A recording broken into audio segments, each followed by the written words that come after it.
Kumbh Mela viral പെൺകുട്ടിയുടെ വിവാഹത്തോടനുബന്ധിച്ച് പിന്നീട് അങ്ങോട്ട് തുടരെയുള്ള പരാതിയും വിവാദങ്ങളും എല്ലാം രൂപപ്പെട്ടത് വാർത്താ പ്രാധാന്യം നേടിയിരുന്നു. പെൺകുട്ടിയുടെ മാതാപിതാക്കളുടെ പരാതിയെ തുടർന്നാണ് പിന്നീട് പോലീസും ഇതിൽ ഇടപെട്ടത്. എന്നാൽ ഇപ്പോൾ കുംഭമേളയിലെ വൈറൽ പെൺകുട്ടിയുടെ വിവാഹത്തിൽ വീഴ്ചയില്ലെന്നാണ് പോലീസ് അറിയിച്ചിരിക്കുന്നത്. ദേശീയ SC/ST കമ്മീഷന് മുന്നിൽ DGP നേരിട്ട് ഹാജരാകും എന്നും അറിയിച്ചിട്ടുണ്ട്.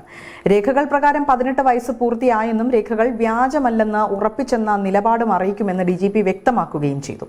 പെൺകുട്ടിയെ കാണാതായെന്ന പ്രചരണം തെറ്റാണെന്നും കേരളത്തിലുണ്ടെന്നും പോലീസ് നിരീക്ഷണം തുടരുന്നുണ്ടെന്നും DGP അറിയിക്കും. പോലീസ് സംരക്ഷണം നൽകാൻ തയ്യാറാണെന്നും അറിയിക്കാനാണ് DGPയുടെ നീക്കം. DGP നാളെയാണ് ഡൽഹിയിൽ ഹാജരാകുന്നത്. പ്രായപൂർത്തിയാകാത്ത മകളെ തെറ്റിദ്ധരിപ്പിച്ച് വിവാഹം കഴിച്ചുവെന്നാരോപിച്ച മാതാപിതാക്കൾ ഫർമാനെതിരെ മധ്യപ്രദേശിലെ മണ്ഡലേശ്വർ DYSPക്ക് പരാതി നൽകിയിരുന്നു. ഈ പരാതിയിൽ നേരിട്ട് ഹാജരാകണമെന്ന് പോലീസ് അറിയിച്ചതുമാണ്. അതേസമയം പെൺകുട്ടി ഗർഭിണിയായതുകൊണ്ട് തന്നെ ഉടൻ മധ്യപ്രദേശ് പോലീസിന് മുന്നിൽ ഹാജരാകാനാകില്ല എന്നാണ് ഭർത്താവ് ഫർമാൻ ഖാൻ അറിയിച്ചിരിക്കുന്നത്. കുംഭമേളയ്ക്കിടെ വൈറലായ പെൺകുട്ടിയും മുഹമ്മദ് ഫർമാൻ ഖാനും മാർച്ച് 11-നാണ് വിവാഹിതരായത്. കേരളത്തിലെത്തിയ ഇരുവരും പൂവാറിനടുത്ത് അരുമാനൂർ നൈനാർ ക്ഷേത്രത്തിൽ വച്ചാണ് വിവാഹിതരായത്. വിവാഹ ചടങ്ങിൽ CPIM സംസ്ഥാന സെക്രട്ടറി MV ഗോവിന്ദൻ, മന്ത്രി V Sivankutty, A Rahim MP എന്നിവരും പങ്കെടുത്തതാണ്.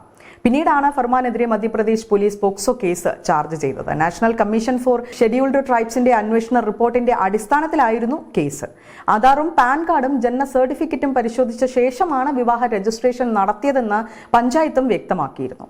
പെൺകുട്ടി ഹാജരാക്കിയ രേഖകളിൽ 18 വയസ്സ് തികഞ്ഞിട്ടുണ്ടെന്നും വിവാഹം നടന്നതിൽ മറ്റ് ദുരൂഹതകളില്ലെന്നും അടക്കമുള്ള അന്വേഷണ റിപ്പോർട്ട് റൂറൽ SP DGPക്ക് കൈമാറുകയും ചെയ്തതാണ്. കേസിൽ ഫർമാൻ ഖാന്റെ അറസ്റ്റ് ഹൈക്കോടതി തടഞ്ഞിരുന്നു. പെൺകുട്ടിക്ക് 18 വയസ്സ് തികഞ്ഞു എന്നാണ് ഫർമാൻ ഹൈക്കോടതിയെ അറിയിച്ചത്. 2025 ജൂണിൽ മധ്യപ്രദേശ് സർക്കാർ നൽകിയ ജനന സർട്ടിഫിക്കറ്റും ഫർമാൻ ഹൈക്കോടതിയിൽ ഹാജരാക്കിയിട്ടുണ്ട്.